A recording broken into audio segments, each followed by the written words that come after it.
بسم اللہ الرحمن الرحیم۔ السلام علیکم۔ میں ساجد حسین ہوں اور آپ میرا ولاگ دیکھ رہے ہیں۔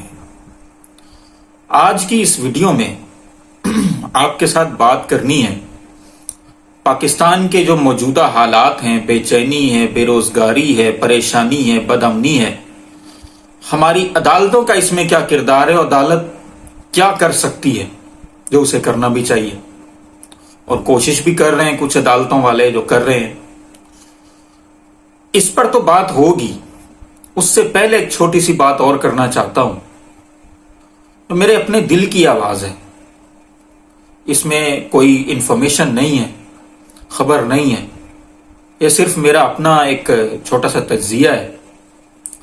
ایک اور شخص خان صاحب کو چھوڑ گیا، پریس کانفرنس کی، اور وہی پرانی بات، خان صاحب سب کچھ کروانے کے ذمہ دار تھے، ریاست کے خلاف بیانیہ بنایا خان صاحب نے، اور وغیرہ وغیرہ۔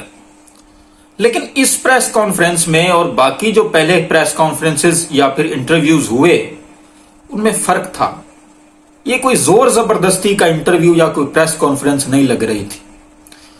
فرخ حبیب صاحب، جن کو کچھ عرصہ پہلے اٹھایا گیا گوادر سے، گھومنے پھرنے گئے تھے، کل وہ بال شال ڈائی کیے ہوئے، واسکٹ، کپڑے شپڑے اپنے، بڑا داڑھی شاڑی بھی بنائی ہوئی، اور بڑا زبردست قسم کا ان کا ایک پرسنالٹی نظر آ رہی تھی ان کی۔ پریس کانفرنس کی انہوں نے، اور استحکام پاکستان پارٹی کے آفس پہنچے اور وہاں پہ پریس کانفرنس انہوں نے کی۔ ایک بات پر بات کرنا چاہوں گا، بہت ساری باتیں ہو رہی ہیں، ٹویٹر کے اوپر بھی ڈسکشن ہو رہی ہیں، سوشل میڈیا کے ڈیفرنٹ ویب سائٹس کے اوپر بھی ڈسکشن ہو رہی ہے، یوٹیوب کے اوپر بھی اس پر ویڈیوز بنائی جا رہی ہیں۔ میں کوئی صحافی تو ہوں نہیں کہ اس کے اوپر باقاعدہ اپنا کوئی خبریں لانچ کروں اور اس طرح کی باتیں کروں۔ میں صرف ایک بات کہتا ہوں، فرخ حبیب صاحب کو جانتا کون تھا پی ٹی آئی کے ساتھ شامل ہونے سے پہلے؟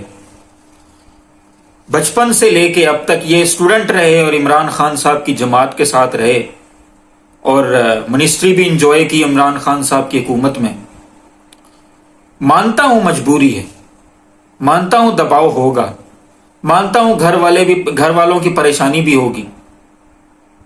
ایک بات جو فرخ صاحب نے کی، بڑی شرمندگی ہوئی مجھے، اور بڑا مجھے افسوس بھی ہوا۔ فرخ صاحب نے اپنی پریس کانفرنس میں کہا کہ میرے سامنے دو راستے تھے، ایک راستہ آدم کا تھا اور ایک راستہ شیطان کا تھا۔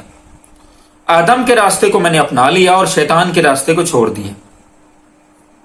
شرم نہیں آئی یہ بات کہتے ہوئے؟ یار کچھ تھوڑا بہت تو بھرم رکھ لیتے، تھوڑا بہت تو انسانیت دکھا دیتے کہ یار ٹھیک ہے، مجبوری ہوتی ہے، دباؤ بھی ہوتا ہے۔ اتنا آگے نکل گئے کہ کیا کہوں اب میں، سوائے شرمندگی کے، سوائے افسوس کے کچھ اور نہیں کہنا چاہتا۔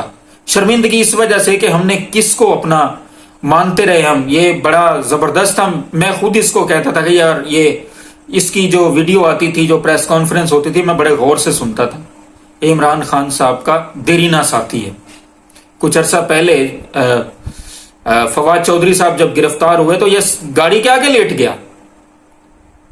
لیڈرشپ خان میں نہیں، اس نے یہ بھی کہا اگر خان میں لیڈرشپ نہیں تھی، آپ میں تو پھر ورکرشپ بھی نہیں تھی نا۔ کوئی تھوڑا بہت تو احساس کرتے، کوئی تھوڑا بہت خیال کرتے۔ خیر، مرضی اس کی اپنی تھی، چھوڑ دیا، اچھا ہوا، بہتر ہوا ہے کہ گند نکلتا جا رہا ہے پاکستان تحریک انصاف سے۔ اب آتے ہیں اصل موضوع کی طرف۔ عمران خان صاحب کی جب سے حکومت ختم ہوئی، اس کے بعد سے لے کے اب تک لاقانونیت کا دور دورہ ہے پورے ملک کے اندر۔